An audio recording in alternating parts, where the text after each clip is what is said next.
Did Islam spread by the sword? Yes, but also no.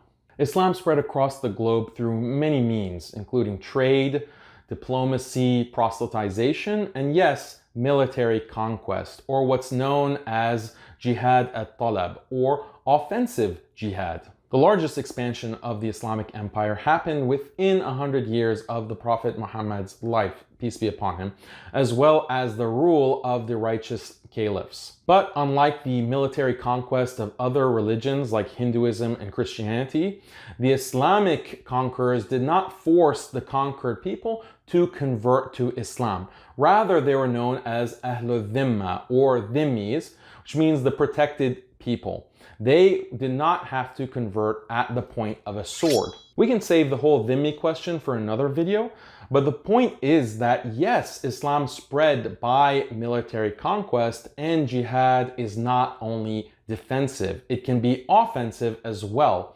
But isn't this completely immoral? Isn't this completely barbaric and contrary to religious freedom? Let me ask you a question.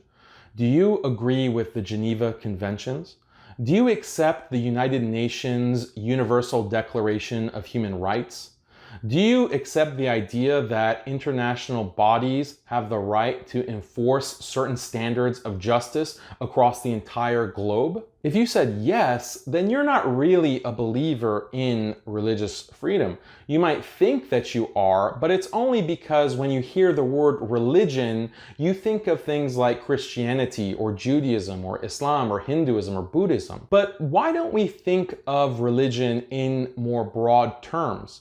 Because at the end of the day, isn't religion just a set of values and a set of beliefs about the nature of the world, about good and evil, about the human condition? If we define religion in that very broad way, then things like the Geneva Conventions or the Declaration of Human Rights or these different international standards can be considered to constitute or represent a type of religion by another name. For the sake of clarity, why don't we put a name to this modern religion that is represented by the UN's Declaration of Human Rights, the Geneva Conventions, and all these modern secular standards that are being imposed across the globe? Why don't we call this religion First Worldism? And I think that that's an apt name because the first world often thinks of itself as better, more enlightened, more civilized, with the burden of civilizing and developing the rest of the world through these values and these standards of right and wrong and justice. Let's call this first worldism. Remember a few seconds back when you might have said that you accept the Geneva Conventions and the Universal Declaration of Human Rights and all of that? Well, that means that you're an adherent and a believer in first worldism. And not only are you a believer in this religion, but you also think that this religion should be spread by the sword. How else can the UN ensure that countries abide by these regulations, if not through force? To enforce the law, by definition, requires force. First Worldians have a very specific way of spreading their religion across the world. Sometimes it's through what the priests of First Worldism call diplomatic sanctions. This is basically where they starve the disbelieving nations economically, depriving them of food and medicine, creating all of this suffering until the disbelievers submit. If starvation doesn't get the disbelievers to submit, then the high priests, the mullahs of First Worldism, call for more extreme measures. This, in their language, is called military intervention. This is the holy war of First Worldism. Whatever language you want to use, at the end of the day, the disbelievers in First Worldism will submit, either willingly or by the sword. This is exactly why the religion of First Worldism dominates the globe. It's through an iron fist that keeps everyone in line. The gospel of first worldism reaches every corner of the globe through media, music, movies, books. First worldism also has missionaries. They're called NGOs that go to all the different countries that need to be enlightened by first worldian ideology. All universities pretty much have first worldism as their official religion. But despite all of this control and all of this power, the most powerful thing about first worldism is that it's convinced the entire world that it doesn't even exist. The tenets of first worldism are synonymous with goodness, with justice, so that the adherents and the believers in first worldism don't even recognize that they're following a very particular religion, a very particular theology and understanding of right and wrong and human nature. First worldians think that all of their values and beliefs are simply universal. First worldians don't even recognize that there are many people around the world that simply do not believe in those same exact values, that same exact understanding of the world, that same understanding of what a human being is and what specific human rights are. But these disbelievers in first worldism don't really have a choice. It's either submit or die. So what's really the difference between first worldism spreading its values and beliefs through force across the entire globe